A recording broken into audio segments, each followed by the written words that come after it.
जय हिंद एवरीवन। अगर आप पूरे भारत में किसी भी राज्य से हो, आप तैयारी कर रहे हो टी आर्मी भर्ती की, आपका सपना है टी आर्मी में जाने का, आज की वीडियो आपके लिए रहने वाली है।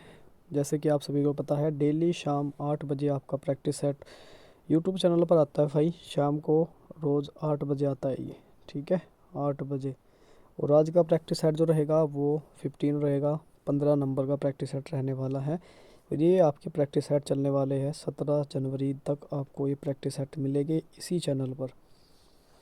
तो चलिए प्रैक्टिस सेट को लगाते हैं। जैसे कि पता है, पूरे 50 क्वेश्चन का रहने वाला है, जिसमें हम बात करेंगे 20 क्वेश्चन जो रहेंगे आपके यहाँ पे जीके के रहने वाले हैं, 15 क्वेश्चन जो आपके यहाँ पे साइंस का रहने वाले हैं, और 15 क्वेश्चन जो रहने वाले हैं वो मैथ के रहने वाले हैं। तो चलिए लगाते हैं इनको और ज़बरदस्त तरीके से। आपका लास्ट में स्कोर क्या रहेगा 50 में से, ये भी बताना। आपका टारगेट जो रहेगा वो 40-42 क्वेश्चन करने का रहेगा।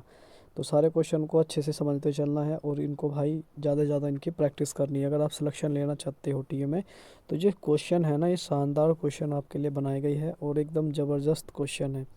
इनकी हो सके जितनी आप प्रैक्टिस करो, इतनी प्रैक्टिस आपको करनी है अगर आप सिलेक्शन लेना चाहते हो। क्योंकि इस बार जो है कंपटीशन काफ़ी अच्छा है। रनिंग में आपने देखा कितना टॉप था, तो एग्ज़ाम में उतना ही आपको कम देखने को मिलेगा। सिलेक्शन लेने के चांस आपके ज़्यादा रहेंगे इस बार। तो चलिए सारी चीज़ों को छोड़ते हैं और अपना प्रैक्टिस सेट करते हैं ओपन। तो क्वेश्चन पहला आपकी स्क्रीन पे आ चुका है। यहाँ पे नंबर 1 क्वेश्चन है, किस विदेशी यात्री ने भारत का दौरा सबसे पहले किया था। तो यहाँ पे 4 ऑप्शन आपके सामने हैं। इस बार हमने थोड़ा अच्छे से और भी जो है आपके प्रैक्टिस सेट को डिज़ाइन किया है। तो 4 ऑप्शन में से पहला ऑप्शन आपको बताना है कि पहला ऑप्शन कौन सा होगा। तो सबसे पहले यहाँ पे हेवनसांग है, मैग्निस है, इत्ती सिंह है, फयान है। कौन सा रहा जो सबसे पहले जिन्होंने भारत का दौरा लिया था। तो ऑप्शन आपका बी राइट हो जाएगा। यहाँ पे बी मैग्निस आपका ये राइट हो जाएगा।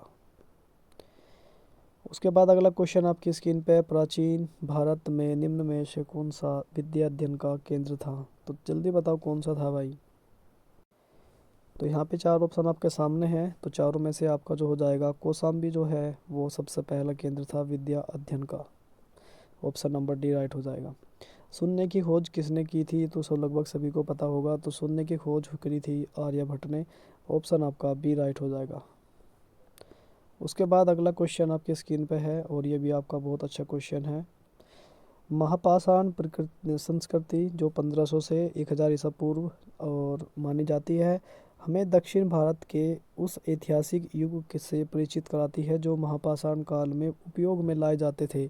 उपयोग में क्या लाए जाते थे भाई। पत्थर के बने अस्त्र, पत्थर के बने औजार उपकरण, बड़े पत्थरों से घेरी हुई समाधियाँ, या पत्थर से बनी हुई दैनिक उपयोग की गई सामग्री। जल्दी बताओ।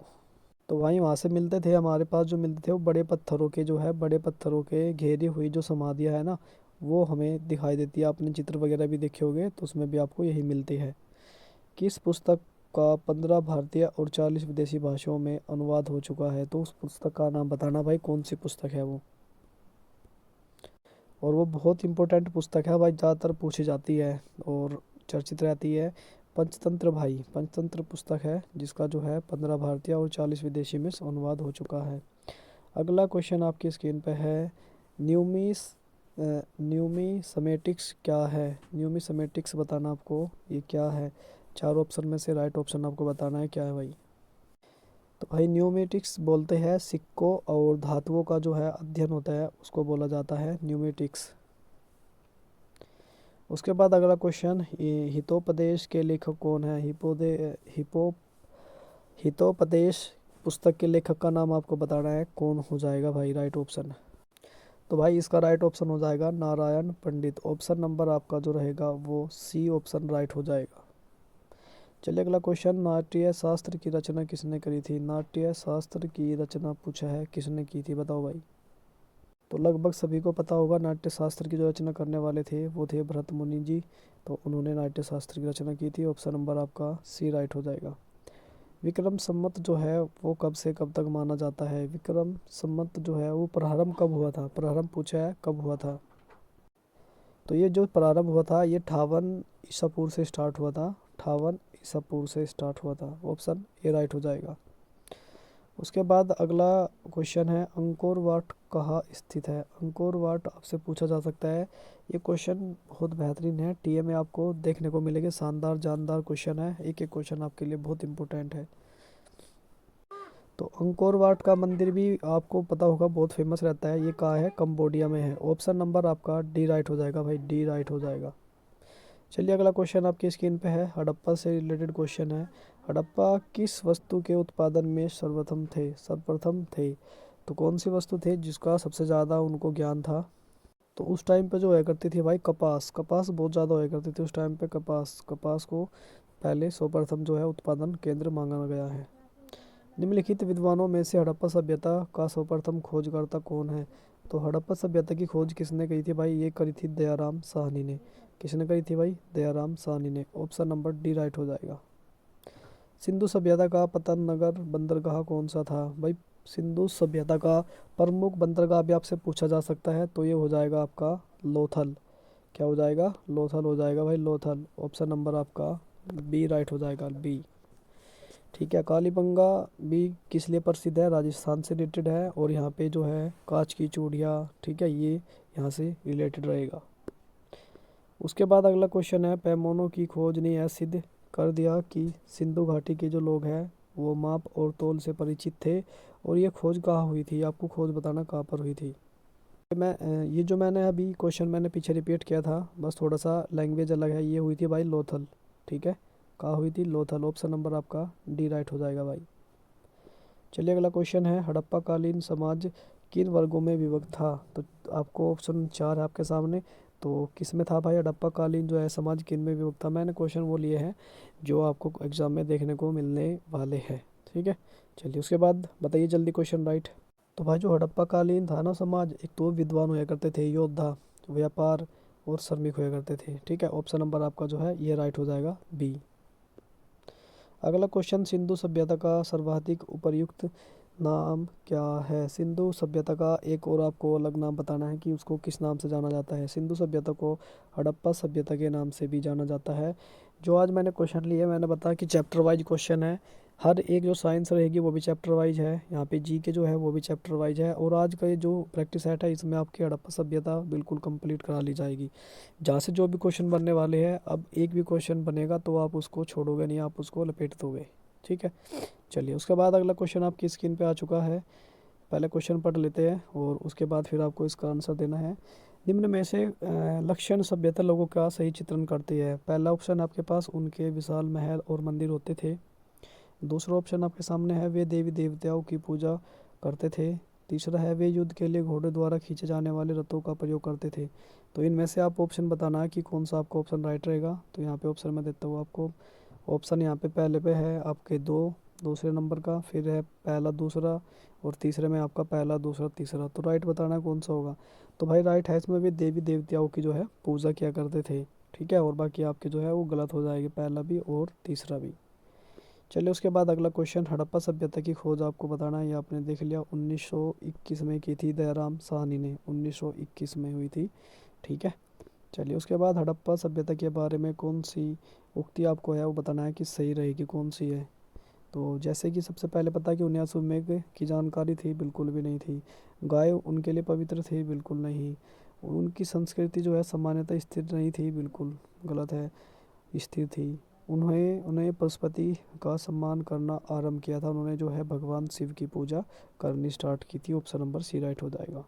हड़प्पा के लोगों की सामाजिक पद्धति कैसी थी? तो चार ऑप्शन में से आपको बताना है कि कैसी थी भाई। ठीक है, लास्ट क्वेश्चन है जीके का, बढ़िया एकदम शानदार, बताओ जल्दी। तो कैसी थी भाई? वह उचित समाजवादी थी, उचित समतावादी थी भाई। उचित जो है समतावादी थी। हड़प्पा लोगों के जो है पद्धति थी वो सामाजिक, वो थी उचित समतावादी। तो चलिए अब वहाँ पे आपका जो है साइंस स्टार्ट हो चुका है, और साइंस के हम बेहतरीन क्वेश्चन करेंगे यहाँ पे। ठीक है, और एक एक क्वेश्चन आपके लिए बहुत इंपॉर्टेंट है। तो सबसे पहला क्वेश्चन आपकी स्क्रीन पे आ चुका है, कोशिका का पावर हाउस बताना है भाई किसको कहा जाता है। कोशिका का पावर हाउस किसको कहा जाता है? ये माइटोकॉन्ड्रिया को कहा जाता है। लाइसोसोम जो है कोशिका की आत्मघाती थैली कहा जाती है। ठीक है, चलिए उसके बाद अगला क्वेश्चन आपकी स्क्रीन पे है, पौधे कोशिका में कौन सा भाग नहीं होता है? तो पौधों की कोशिका में कौन सा भाग नहीं होता है भाई? ये सेंट्रियोल भाग नहीं होता है, बाकी सारे वही पाए जाते हैं। ऑप्शन नंबर डी राइट हो जाएगा आपका। प्रोटीन संश्लेषण कहाँ होता है भाई? प्रोटीन संश्लेषण जो है वो राइबोसोम में होता है। कहाँ पर होता है? राइबोसोम में होता है, ठीक है। और कोशिका का पावर हाउस माइटोकॉन्ड्रिया को कहा जाता है। उसके बाद कोशिका का नियंत्रण केंद्र कहाँ होता है? कोशिका का नियंत्रण केंद्र किसको कहा जाता है, जल्दी बताओ। तो इसको कहा जाता है नाभिक। जो नाभिक होता है ये कोशिका का नियंत्रण केंद्र होता है। ऑप्शन नंबर बी राइट हो जाएगा। उसके बाद अगला क्वेश्चन, आत्मघाती थैली किसे कहा जाता है? तो कोशिका की आत्मघाती थैली कहा जाता है लाइसोसोम को। लाइसोसोम की खोज किसने करी थी? डी डबे ने करी थी। डी डबे ने जो है लाइसोसोम की खोज की थी। ऑप्शन आपका बी राइट हो जाएगा भाई। चलिए उसके बाद अगला क्वेश्चन आपकी स्क्रीन पे है, डीएनए कहाँ पाया जाता है? डीएनए बताना आपको भाई, डीएनए कहाँ पाया जाता है? तो भाई डीएनए कहाँ पाया जाता है? डीएनए जो है नाभिक में पाया जाता है, नाभिक में पाया जाता है। उसके अलावा भाई डीएनए जो है हरित लवक में भी पाया जाता है, हरित लवक, हरित लवक में भी डीएनए पाया जाता है। चलिए उसके बाद आगे बढ़ते हैं। मूत्र का पुनः अवशोषण होता है भाई, मूत्र का पुनः अवशोषण कहाँ होता है ये बताना आपको। ये तो आपने देख लिया, बोमेन कैप्सूल है उसमें भी होता है, पीसीटी में होता है, डीसीटी में होता है और सभी। ये जो है पूरे के पूरे तीनों के तीनों ऑप्शन हो जाएंगे, इसके बिल्कुल राइट हो जाएंगे। क्योंकि जो है मूत्र का जो है पुनः अवशोषण जो है वो बोमेन कैप्सूल में भी होता है और पीसीटी में भी होता है और डीसीटी में भी होता है, ठीक है। अगला क्वेश्चन आपकी स्क्रीन पे है, मूत्र का निर्माण पूछा है किस अंग से होता है? मूत्र का निर्माण किस अंग से होता है? यकृत जो होती है भाई हमारे शरीर की सबसे बड़ी ग्रंथि, शरीर की सबसे बड़ी ग्रंथि जो पूछा जाए, शरीर की सबसे बड़ी ग्रंथि है भाई ये, ठीक है, बड़ी ग्रंथि, लीवर भी बोला जाता है, ठीक है। और मूत्र का जो पूछा गया है तो भाई ये पूछा गया है, ये गुर्दे से होता है, जो है निर्माण जो है वो गुर्दे से होता है, ठीक है। चलिए उसके बाद आगे बढ़ते हैं। अगला क्वेश्चन आपकी स्क्रीन पे है, लूप ऑफ हेनले का कार्य क्या होता है? भाई लूप ऑफ हेनले का कार्य बताना क्या होता है? भाई इसका काम क्या होता है? पुनः अवशोषण का काम करती है, ये पुनः अवशोषण का काम क्या करती है? पुनः अवशोषण का काम करती है, ठीक है। चलिए उसके बाद अगला क्वेश्चन आपकी स्क्रीन पे, संदेश ग्रहण करने वाला भाग बताना आपको कौन होता है? संदेश ग्रहण करने वाला आपका एक्सॉन होता है, डेंड्राइट होता है, या साइट्रोन होता है, सिनेप्स होता है, ठीक है। तो ऑप्शन बताने हैं जल्दी जल्दी चारों में से। तो इसका जो ऑप्शन रहेगा ऑप्शन नंबर बी, डेंड्राइट जो होता है वो संदेश ग्रहण करने का काम करते हैं, ठीक है। और मैंने बताया था कि आपको जो एक्सोन है वो सबसे छोटा पार्ट है, ठीक है। जो संदेश ग्रहण करने जो हमारे न्यूरॉन है उसका तंत्र का सबसे छोटा भाग पूछा जाए तो एक्सोन बोलेंगे। और जो जोड़ती है उनको जोड़ने वाली कड़ी होती है वो सबसे छोटी जोड़ने वाली कड़ी उसको बोलते हैं सिनेप्स, ठीक है। चलिए उसके बाद बड़ा भाग है साइटोन। अगला क्वेश्चन आपकी स्क्रीन पे है, न्यूरॉन के बीच का जंक्शन क्या कहलाता है? जो मैंने अभी आपको बताया कि दोनों को जोड़ती है, दोनों भाग को जो जोड़ने वाली कड़ी होती है उसको सिनेप्स बोलते हैं। अभी अभी मैंने बताया आपको कि दोनों को जोड़ने वाली जो होती है उसको सिनेप्स बोलते हैं। न्यूरॉन के बीच की आप कड़ी भी बोल सकते हो या जंक्शन भी बोल सकते हो, ठीक है, उसको बोलते हैं सिनेप्स। चलिए अगला क्वेश्चन आपकी स्क्रीन पे, माइलिन शीत किससे बनी होती है? माइलिन शीत आपको बताना है किससे बनी होती है, जल्दी बताओ। तो भाई माइलिन शीत क्या होती है, किससे बनी होती है? तो किससे बनी होती है भाई? ये बनी होती है वसा से। ऑप्शन नंबर आपका ए राइट हो जाएगा, ठीक है। और प्रोटीन आपको पता है, प्रोटीन से रिलेटेड आपसे क्वेश्चन पूछा जाएगा तो राइबोसोम प्रोटीन से रिलेटेड रहेगा, राइबोसोम, ठीक है, राइबोसोम ये प्रोटीन से रिलेटेड है, पूछा जाता है। चलिए उसके बाद अगला क्वेश्चन आपकी स्क्रीन पे, और प्रोटीन का पाचन जो है वो पेप्सिन करता है। निष्क्रिय गैस बतानी है आपको भाई, निष्क्रिय गैस कौन सी है इनमें से? तो भाई आर्गन जो होती है ना वो निष्क्रिय गैस होती है। और सबसे आपसे पूछा जाता है सबसे जो है अभिक्रियाशील धातु भी पूछा जा सकता है आपसे। तो सब जो है वायुमंडल में सबसे ज़्यादा गैस भी पूछा जा सकता है आपसे, वायुमंडल में सर्वाधिक, वायुमंडल में सर्वाधिक भी आपसे पूछा जा सकता है। निष्क्रिय तत्व भी पूछा जा सकता है, ठीक है। तो ये सारे क्वेश्चन बन सकते हैं भाई, बिल्कुल एकदम जो है आपको अच्छे से करके जाना है। फ्लोरीन, फ्लोरीन, ठीक है। और सबसे वायुमंडल में क्या होता है? नाइट्रोजन सबसे ज़्यादा होती है, नाइट्रोजन जो है सबसे ज़्यादा होती है। कितना होता है? 78% होती है भाई नाइट्रोजन। कितने परसेंट होती है भाई? ये होती है आपकी 78% होती है, ठीक है। और आपसे पूछा जा सकता है कि भाई ऑक्सीजन का कितना लेवल होता है, तो ऑक्सीजन होता है 21%।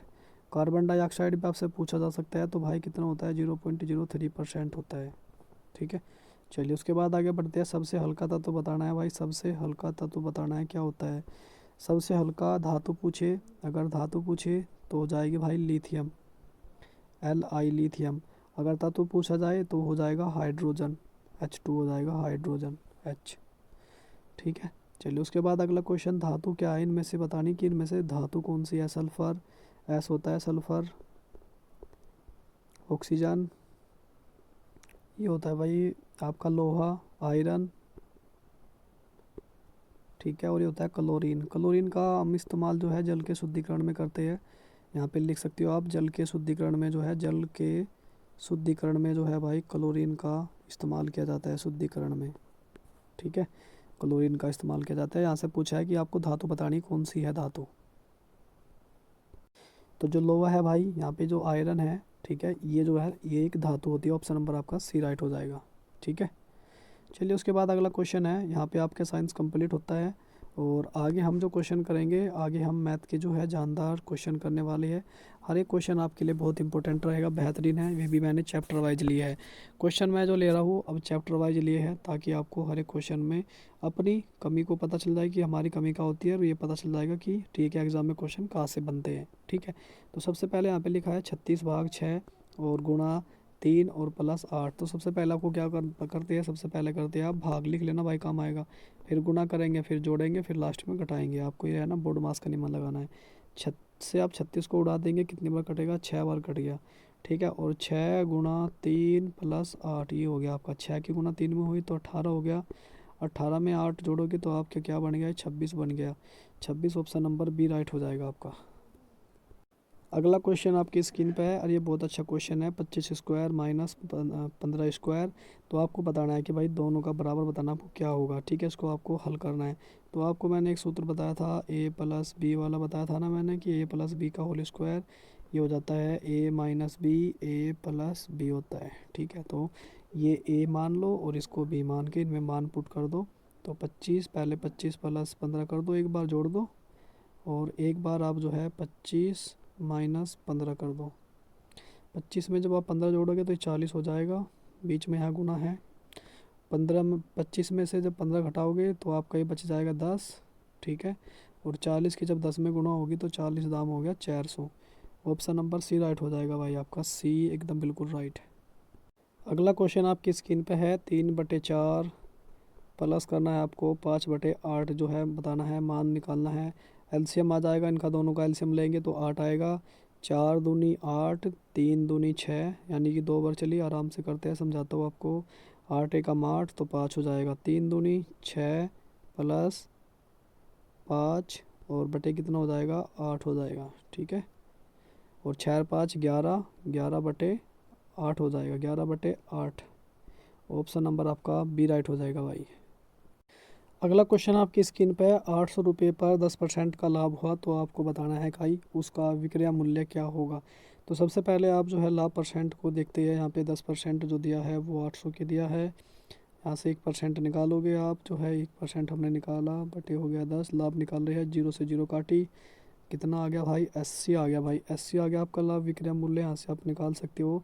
तो विक्रय मूल्य बराबर होता है लाभ प्लस क्रय मूल्य होता है, क्रय मूल्य होता है, लाभ प्लस क्रय मूल्य। अब इनमें लाभ कितना हो गया आपका 80, क्रय मूल्य दिया है आपका 800, तो दोनों को जोड़ेंगे 880 हो जाएगा, 880। ऑप्शन नंबर आपका बी राइट हो जाएगा भाई, बी बिल्कुल एकदम राइट हो जाएगा। अगला क्वेश्चन आपकी स्क्रीन पे, एक वस्तु का जो है यहाँ पे आपका क्रय मूल्य दिया है और विक्रय मूल्य दिया है 600 रुपये, और 10% की उस पर हानि होती है, और बिक्री आपको बतानी है कि इसमें उसका जो है बिक्री का क्रय मूल्य आपको बताना है कि भाई क्रय मूल्य कितना होगा। तो सबसे पहले हम क्रय मूल्य निकालते हैं। यहाँ पे क्रय मूल्य बराबर क्या होता है, 100 गुणा विक्रय मूल्य, विक्रय मूल्य और बटे में आपकी जितने भी आपको हानि हुई है, हानि आप अपनी जो है वो बटे में डाल देंगे। तो यहाँ पे 100 गुणा करेंगे और विक्रय मूल्य दिया है आपका 600 रुपये, और बटे में करेंगे आपका कितनी हानि कितनी हुई है, 25% की हुई है, तो 100 में से माइनस हो जाएगी 25। ठीक है, अब करते हैं 25 से आपने 25 तिये 75 और 25 चौका 100 और 3 से आप ये 6 काट देंगे, 2 बार कट गया। ठीक है, 200 की जब 4 में गुना होगी तो 200 गुना 4 बराबर कितना हो गया भाई, 800 हो गया भाई, 800। ऑप्शन नंबर सी राइट हो जाएगा आपका, सी बिल्कुल एकदम करेक्ट। अगला क्वेश्चन आपकी स्क्रीन पे है भाई, 60 किलोमीटर प्रति घंटा की चाल से 3 घंटे में दूरी बतानी है आपको। दूरी बराबर आपको निकालनी है। दूरी बराबर होती है चाल गुणा समय होती है भाई, चाल गुणा समय होता है। तो चाल गुणा समय, तो यहाँ पे चाल कितनी है आपकी 60 है और घंटे कितने हैं यहाँ पे, समय कितना है 3 है, तो 36 18 हो गया भाई, 36 18 यानी कि 180 किलोमीटर प्रति घंटा आ गया भाई, 180 किलोमीटर प्रति घंटा आ गया, ऑप्शन नंबर सी। अगला क्वेश्चन आपकी स्क्रीन पे, 150 किलोमीटर की दूरी 3 घंटे में तय करती है और यहाँ पे गति बतानी है भाई, उसकी चाल बतानी है। चाल बराबर होता है आपका दूरी बटे समय होता है भाई, दूरी बटे समय होता है। तो दूरी कितनी दी है भाई, 150 किलोमीटर प्रति घंटा है, घंटे कितने हैं 3 से आप इसको उड़ा देंगे, 3 से आपने काटा, ठीक है, 3 एकम 3, 3 पंजे 15, यह आ गया आपका 50 किलोमीटर प्रति घंटा आ गया भाई। ठीक है, 50 किलोमीटर प्रति घंटा, ऑप्शन नंबर सी राइट हो जाएगा आपका। अगला क्वेश्चन बहुत अच्छा है, मैंने पहले भी आपको बताया, 2 ट्रेनें, एक 40 किलोमीटर की चल रही है, एक 60 किलोमीटर प्रति घंटे की चल रही है, दोनों विपरीत दिशा में चलती है और आपको सापेक्ष गति बतानी है। सापेक्ष गति में क्या होता है भाई, जो भी दूर आपकी चाल होती है ना, दोनों वो जुड़ जाती है। ठीक है, ए प्लस बी मान लो, एक प्लस बी हो जाता है। तो पहली कितनी है 40 है और दूसरी कितनी है 60 है भाई, तो दोनों जुड़ जाएगी, आ जाएगी आपकी 100 किलोमीटर प्रति घंटा आ जाएगी। ठीक है, 100 किलोमीटर प्रति घंटा, ऑप्शन नंबर डी राइट हो जाएगा आपका। आज मैंने जो क्वेश्चन लिया है वो ट्रायंगल से क्वेश्चन लिया है। त्रिभुज के तीनों कोणों का योग आपको बताना है। तीनों कोणों का आपको ए प्लस बी प्लस सी बराबर कितना होता है, 180 180 डिग्री होता है भाई, 180 डिग्री होता है। ठीक है, अगला क्वेश्चन आपकी स्क्रीन पे है, समबाहु त्रिभुज में जो है प्रत्येक कोण कितना होता है। समबाहु त्रिभुज में प्रत्येक कोण पूछा है भाई कितना का होता है। ठीक है, जैसे पता ए प्लस बी प्लस सी, ठीक है, तो ये भी 60 का होगा और प्लस ये भी 60 डिग्री का होगा, प्लस ये भी 60 डिग्री का होगा, तीनों का योग करोगे तो 180 डिग्री आएगा। तो कितने का होता है भाई, 60 डिग्री का होता है। चलिए अगला क्वेश्चन।